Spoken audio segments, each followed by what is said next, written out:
Try to think nothing, just stillness. Can you? Or does your mind race to notifications, to deadlines, to anxieties planted by strangers? When was the last time you had a thought that was truly yours? Not recommended, not optimized, not monetized, just born in the quiet dark behind your eyes? We used to call this thinking. Now, it's a radical act. For 300,000 years, humans wandered forests, deserts, shores, minds untethered, thoughts untracked, ideas unmonetized. We dreamed myths, invented fire, sang epics under stars. Our minds were wild, sacred, sovereign. Then, the cages came. First, religion, then, industry. Now, algorithms. Each promising order, each stealing wonder. The mind didn't forget how to think. It forgot. It was free. It began with a book, not written by gods, by men who declared this is truth, all else a heresy. In medieval Europe, to question scripture was to risk fire. In imperial China, to deviate from Confucius was to lose face or head. In caliphates, philosophers like Al-Rasi whispered doubts, then vanished. They didn't ban thought. They branded it holy, sinful, permitted, forbidden. Monks copied texts, but burned originals. Scholars debated, within walls drawn by priests. Even genius, Da Vinci, Ibn Sina, hid their true questions in code. The first cage wasn't iron. It was reverence, and it worked.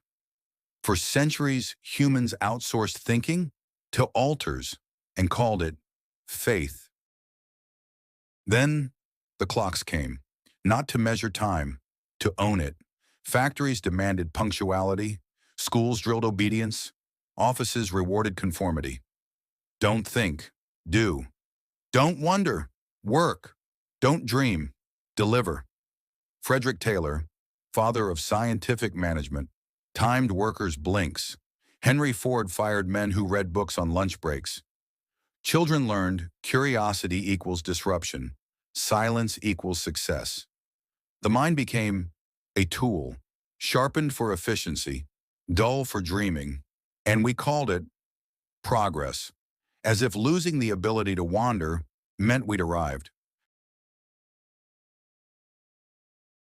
Now, the softest cage, the one you chose. You wake to a ping, sleep to a scroll, breathe to a notification. Your thoughts? Curated. Your emotions? Monetized. Your attention? Auctioned. TikTok doesn't want you happy. It wants you hooked. Instagram doesn't want you inspired. It wants you insecure. News feeds don't want you informed. They want you outraged. And the scariest part? You don't feel caged. You feel entertained. Algorithms learned what makes you click, then fed you only that, until your mind forgot how to hunger for anything else. You didn't lose your thoughts. You outsourced them to code and called it connection. But some resisted, not with protests, with presence. Desert monks who sat in silence until thoughts became birds and flew away. Zen masters who asked, what is the sound of one hand clapping? Not for answer, but for stillness. Poets like Rumi who wrote, sell your cleverness, buy bewilderment. Scientists like Einstein who said, I never came upon any of my discoveries through the process of rational thinking. They didn't reject thought. They reclaimed space between stimulus and response, between input and output, between noise and knowing, their secret. Let the mind be wild again. Let it wander, wonder, wobble. Truth isn't found in answers. It's born in the quiet between. And now, the rebellion blooms. Quiet, determined, everywhere. Students deleting apps during exams, CEOs instituting no meeting Wednesdays, artists doing digital detoxes before creating, parents gifting journals instead of tablets.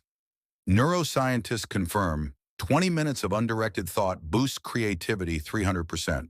Psychologists warn constant input shrinks prefrontal cortex, the seat of wisdom.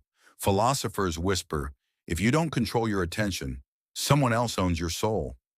This isn't Luddism, it's sovereignty, the mind remembering its birthright, to wander, to wonder, to waste time gloriously.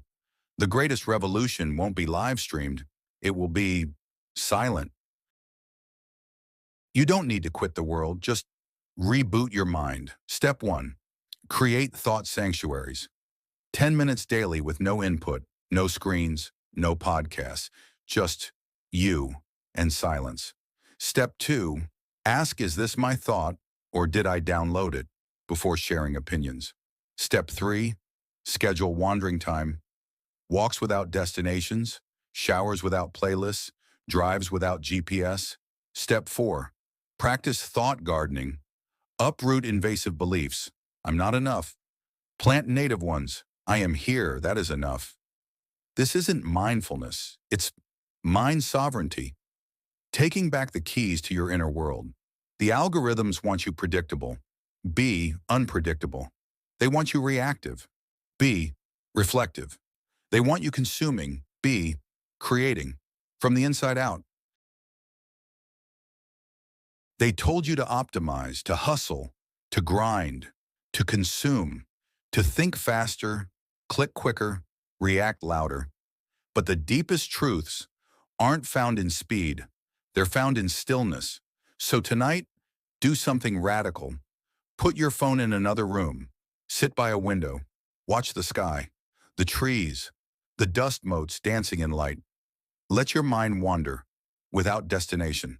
Let thoughts come without judgment. Let silence speak. You are not a machine, not a market, not a metric. You are a wilderness, and it's time to let it roar. Before you sleep tonight, ask yourself, what thought have I been avoiding because it doesn't fit my feed? What idea feels dangerous because it can't be monetized? What dream have I silenced because it has no practical use? Write it down, whisper it aloud, let it breathe. That thought, that's yours, not an algorithm's, not a boss's, not a brand's. The mind didn't forget how to think. It just needs space to remember. So create it, guard it, worship it.